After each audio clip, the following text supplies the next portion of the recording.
Nick was 19 and Jack was 18. And they're both athletes, smart, outgoing kids, and best friends.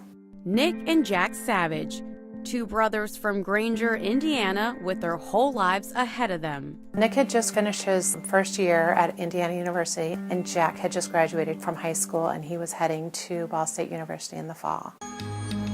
But 2 weeks later, they attended graduation parties, becoming a night that changed their lives forever. I asked them to be home between 12 and 12:30, and they were. Checked in with me, and then I'd gone to bed.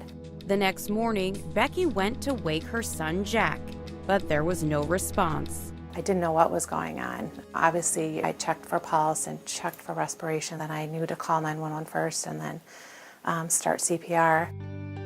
She then called for her oldest son, Nick, who was home with friends.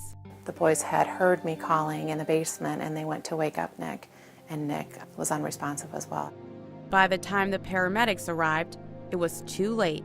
I remember looking at the police officer, and I said, did the paramedic just ask for a coroner?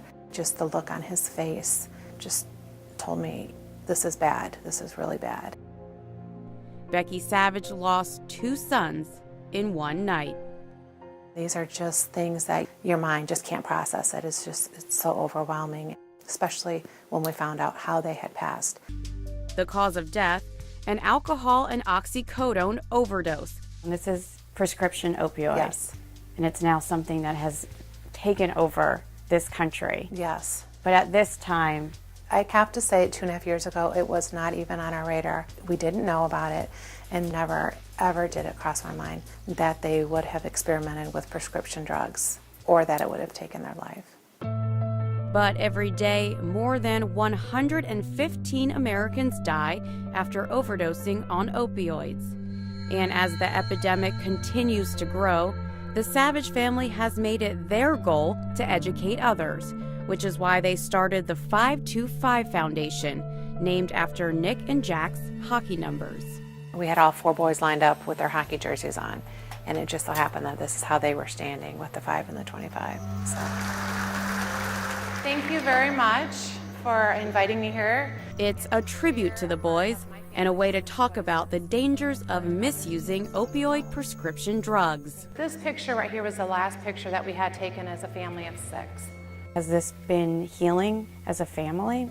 I think it has been healing. I know it would be so easy to be consumed by grief. So if I take that energy and put it into something that I can make a difference on, that's kind of what we've just chosen to do. It is one of the worst feelings I've ever felt in my life. What's usually the reaction like when you do go into schools and you speak to students? I notice that it's very quiet. Our 2 oldest sons, Nick and Jack Savage, were pronounced dead on June 14th, 2015. The kids are really paying attention to the story because it's a real story. It was very emotional trying to put myself in that situation and thinking about what my parents would feel. It was like a bad dream that just did not make any sense.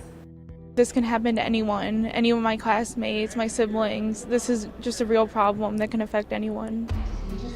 Becky has already shared her story with more than 20,000 students across the country. And although it will never bring back Nick and Jack, she hopes her message can at least help it from happening to someone else. I just think that telling Nick and Jack's story, as horrible as it is, can ultimately save lives in the end. Emily Reppert, Channel 1 News.